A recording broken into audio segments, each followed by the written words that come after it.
This is VFL Weekly Wrap for round 14. There was a game on Friday at Tramway Oval. Footscray too good for Sydney, winning by 14 points. 10-13-73 to 8-11-59. Footscray had 23 more inside 50s, 44 more marks. High free kick count, 55 free kicks. Footscray getting 33 of them. Now, for the third week in a row, Riley Garcia had a good game for the Dogs. 30 possessions, 10 tackles, 8 clearances. And for Sydney, Peter Laddams, 24 possessions, 13 clearances and 2 goals. They have won 5 in a row. Now, game at Sunday morning at Carrara. This was before the AFL game. And Gold Coast getting a win against Casey by 9 points. 15-7-97 to 13-10-88. It's a costly loss for Casey. They drop out of the top 10 now. Got some interesting results. This was probably match of the week at Fancow's Reserve. And Collingwood got Southport by 9 points. 10-13-73 to 9-10-64. Incredibly, Southport had 458 possessions, 160 more than the opposition. They took 159 marks, 91 more than Collingwood. They absolutely dominated possession-wise, but they did absolutely nothing. Jacob Dawson, 41 possessions, 15 clearances. Where would they be without him? Now, Southport had 11 players that had at least 20 disposals. Collingwood been involved in 6 games decided by under 3 goals, winning 4 of them. Another loss for Southport at home. Back-to-back losses at home. They are in trouble now. Good win for the Pies. Now, the game at R Street saw ladder leaders Box Hill thump North Melbourne by 60 points. 19-9, 123 to 99-63. Box Hill had 23 more inside 50s, 25 more clearances. Now for Box Hill, Billy Hicks, he kicked 5 goals and took 9 marks. Box Hill kicked 10 goals in the last quarter. They pulled off the double against North Melbourne for the year. They have won the last 7 against them now. They have to be premiership favourites now, surely. Interesting game at Point Gellibrand. Saw Williamstown beat Sandringham by 11 points. 17-7, 109 to 14-14, 98. For Sandy, Hugh Boxall, 27 possessions, 10 tackles, 10 clearances and a goal. Zach Jones, 32 possessions, 8 clearances and a goal. Brodie McLaughlin in very good form. He kicked 7 goals. Wheelie have won 7 in a row. Sandringham have lost 4 games by under 3 goals, and also they've had a draw. They just cannot take a trick at the moment. They cannot win. Williamstown, I told you, they're coming. I watched this on the TV Saturday night at North Port Oval, Carlton Port Melbourne. It was an entertaining game.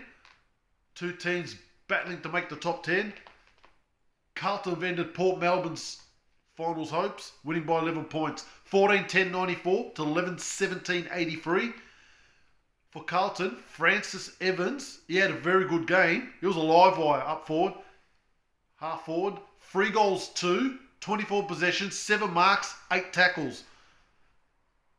Now, Port Melbourne at home have been abysmal.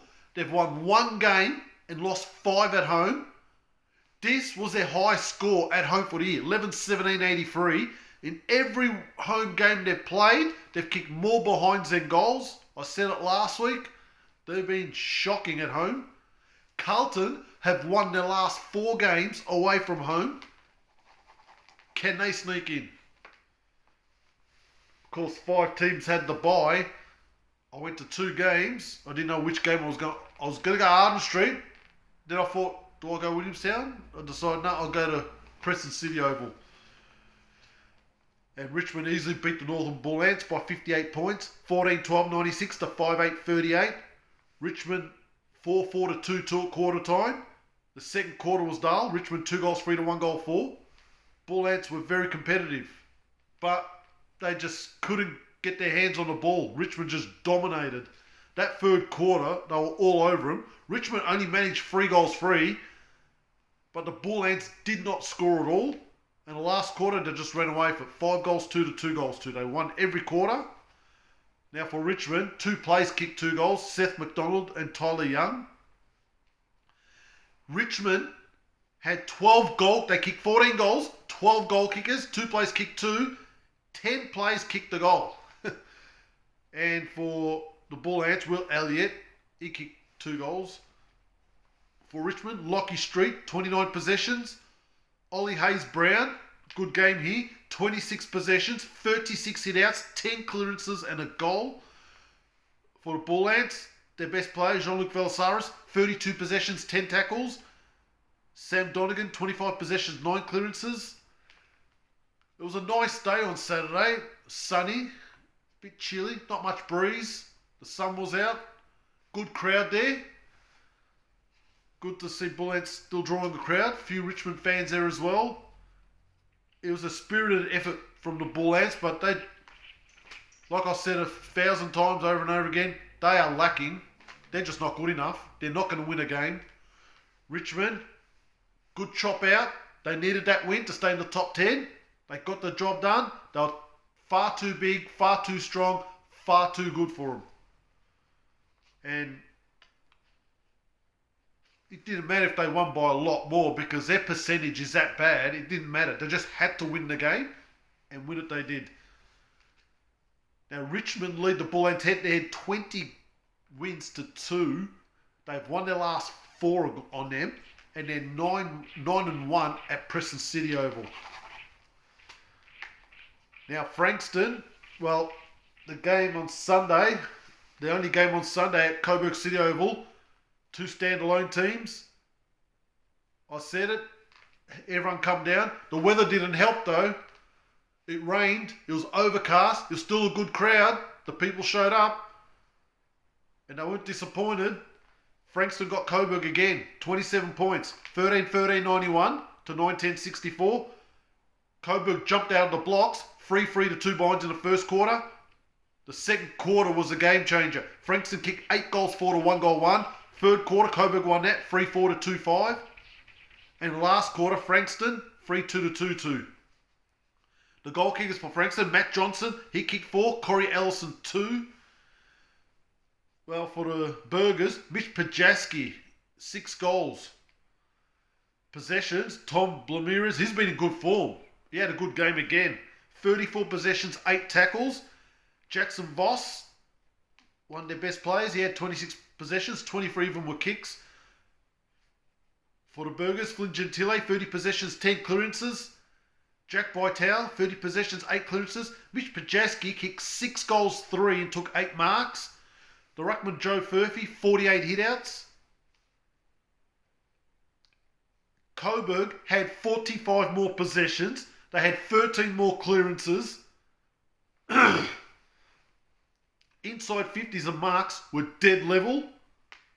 Now Coburg were in front for the first 42 minutes of the match, and then Frankston in front for the last 80 minutes. Frankston laid 35 more tackles. Very good tackling.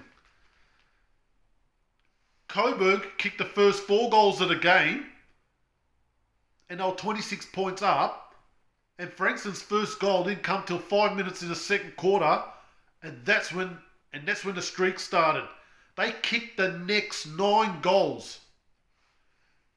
They kicked 8 goals in a 28-minute period to completely blow Coburg away. I don't know what Coburg were doing. Frankston just lit it up. To me, that they deserved to win. They were far too strong, far too more skillful, and much bigger than Coburg. They handled the conditions better than mature players. Coburg, young team, well, they just went up for it. They just gave up. That is one of the most pathetic quarters I've seen from a team. They just literally threw in the towel, and there was no way they were getting it back. They couldn't get it back. Frankston deserved the win, mind you, but that is a horrible loss for Coburg. I can't see them making finals. I honestly can't see both these teams making finals, to be honest. Both of them aren't good enough. Frankston just dominated. 9 goals in a row. At home, Coburg too. Disappointing. Great crowd. Weather wasn't good. But Frankston have now won the last 5 games against Coburg. They've pulled off the double against them. They've won their last 3 on that ground. So they've got them head to head now, and they've really kept themselves alive in the finals race. They weren't in great form. Coburg would have been favourites, but that was a disgusting second quarter from the Burgers. But Frankston, very good. No doubt, that's the best game that they've played this year, and they had to win that game. Right, enough of that. I'll go the goal kickers. Brodie McLaughlin, 42. Mitch Pajaski, 40. Lee McMahon, 38. Hugh Dixon, 35. Don't worry about the rest. I'll go through the ladder. Box Hill, game clear now. 40 points. They're the team to beat right now. Footscray won 5 in a row. They've jumped to second. Watch out for them. They're 36. The Sharks are floundering. I'll get to them. Actually, I'll get to them now. I looked at their draw. They got a very hard draw. I don't think they can make top 4. They should have won these last 2 games. Mate, at home too. 2 bad losses, I think, in my opinion. Now, I don't think they can make top 4 now. I think they're in trouble. Brisbane, well, the Sharks are 34 points. Half a win behind is GWS, Brisbane, Williamstown, Collingwood, Richmond. Those 5 teams have 8 wins. Half a win behind in 9th is North Melbourne on 30. Frankston snuck in the top 10 on 28 points. Just outside it, Casey, half a win behind, 26. Coburg, Carlton a win off, 24. Werribee Geelong at 20. They can still make it, but mate, I'll put a line through them. They're gone. They have to win every game, and they're not good enough. Port Melbourne are done, 18 points. The rest of the teams are garbage. Suns 14, Essendon 12. When's the last time they won a game? Sydney 8. Sandy can't win, 6. Bullets nothing. I did say Box Hill and Sharks will be certain, absolute Monty shoo-in for the top 2. I don't think that's going to happen now. I think it's going to be Box Hill and Footscray. And that top 10 still up for grabs, but I don't think Frankston will stay in. I think Casey, they've got a big game next week, so we'll get to that. The round 15 games, a full program, 10 games. Frankston have the bye. There's a game on Friday afternoon at Whitten Oval. Footscray, North Melbourne. That's a huge game. There's a VFLW game after that. I'll see if I can get to that. That's a massive game. Footscray win. They go top for the time being. North Melbourne lose again. That'll be 3 losses out of 4 now. Now, there's 6 games on Saturday. Big game here. Brisbane against Southport. That's huge.